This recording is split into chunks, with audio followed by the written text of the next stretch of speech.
नमस्कार, मी प्रवीण कांबळे महाराष्ट्र न्यूज नेटवर्कमध्ये आपल्या सर्वांचे सहर्ष स्वागत करतो। मेरा पूरा हिंदुस्तान से संबंध है क्योंकि मैं भारतीय मुसलमान हूँ।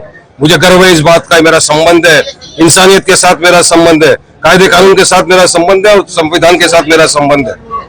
आज हम आए हैं काशी मीरा में। हमने यहाँ पे डीसीपी जोन 1 चौहान साहब से मुलाकात करने के लिए हम आए हैं, क्योंकि आपने देखा 2-3 दिन पहले जो डाचुकपाड़ा के अंदर हुआ था, तो आपस में दो समुदाय के बीच में कुछ पार्किंग को लेकर हुआ था इश्यूज।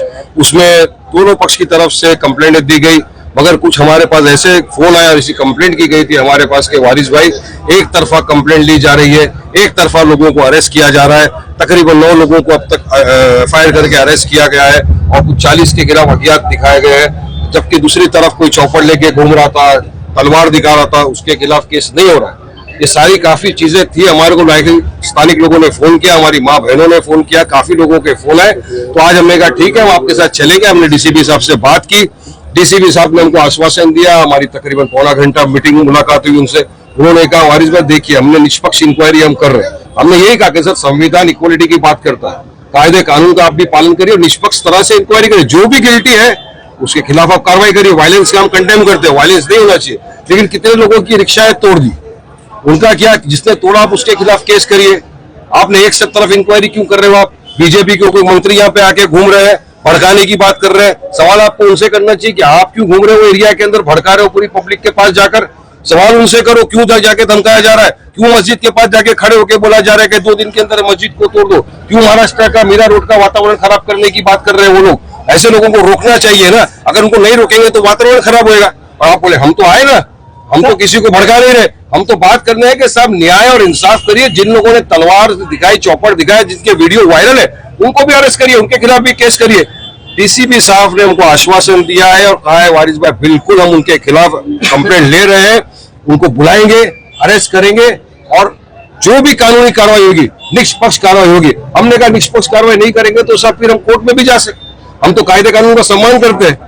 हम बीजेपी की वाले को उधर रास्ते पे उतर के दादागिरी धांधली तो नहीं कर रहे ना, उनको रोकिए। और इस तरह से जो आके यहाँ पे डरा रहे, धमका रहे, घरों के अंदर खाली करो, बांग्लादेशी है, बोला सर ये बिल्कुल डराने धमकाने वाली बात है। इनके खिलाफ सख्त कार्रवाई की जाए और इनको हिरासत में लिया जाए। डीसीपी साहब ने सुना, उन्होंने कहा बिल्कुल अगर कोई भी इस तरह की धमकी देगा आओ मेरे पास कंप्लेंट करो, इमीडिएटली हम एक्शन लेंगे उनके खिलाफ। लेकिन एक बात बताइए, इस तरह से अगर बाहर के नेता आकर यहाँ पर अपनी राजनीति करेंगे तो माहौल बिगड़ने का ज्यादा चांस है। आपको कौन बोला मैं बाहर का हूँ? नहीं, मीरा भाई में से नहीं है आप। नहीं, एक मिनट, भारतीय है, भारत में कहीं भी जा सकता हूँ। बिहार में कैंपेन करता हूँ। यहाँ के हालात आप नहीं वारिस भाई, कल किरीट सोमैया आए, माहौल खराब हुआ, हिंदू एंगल गया। आज वारिस पठान आए, मुस्लिम एंगल जा रहा, तो क्या माहौल शांत होने वाला? ये सवाल ये। वो आके माहौल खराब किया, लेकिन वारिस पठान ने आके संविधान को लेकर आया, हक न्याय इंसाफ की बात किया, रूल ऑफ लॉ की बात किया, कायदे कानून की बात किया। मैं उनकी तरह एरिया में जाके घुमा नहीं डंडा वंडा लेके। मैं किसी को लेके चाहता तो वो अगर 300 लोग को लेके घूमे, मैं 5000 लोग को लेके घूमता। लेकिन मैं कायदे कानून का सम्मान करता हूँ, पालन करता हूँ संविधान का। इसलिए हम आए डीसीपी से मिलने के लिए। मेरा मौलिक अधिकार है, मैं चाहूँ तो मिलूं। और यहाँ के लोगों ने मुझे बताया आप कौन होते मुझे बोलने वाले, आप आ रही हो। अरे यहाँ का हूँ मैं, बिल्कुल भारतीय हूँ, भारत का रहवासी हूँ, कहीं भी जा सकता हूँ पूरे भारत में। जहाँ भी मजलूम मुझे आवाज देगा मैं पहुंचूंगा वहाँ। इतने लोगों की मौत जमा है, लोगों को बहुत उम्मीद है कि आप उनके लिए कुछ न्याय ला पाएंगे। तो ये जो मौत है, इनको आप क्या आश्वासन देंगे? बिल्कुल अभी उससे लेके बात करेंगे। वो ये रुके हुए हैं कि हमारी डीसीपी साहब से क्या बात हुई, उनको बताएंगे। जो आपको मैंने बताया उनके सामने मेरी बात सुनूंगा।